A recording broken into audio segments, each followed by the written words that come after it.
তো আমি কালি কি এনে মোবিল আনিছিলো 5,910 টকা জেসিপি আর এইটো এয়ার ফিল্টার আর এইটো মোবিল ফিল্টার গাড়িটো সার্ভিসিং কৰিব কাৰণে মোবিল ফিল্টাৰ আৰু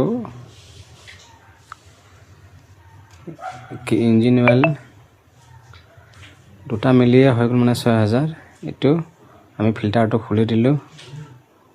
আৰু এটো জোৰ পৰা মোবিল ঢালাই এটো ঢাকনটো খুলি দিলো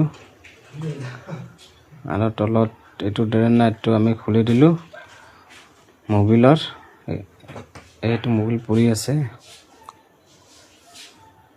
আৰু ইয়াৰ গেছ চেক কৰাটো এটো ওলাই দিলো এইটো বাল্টিটো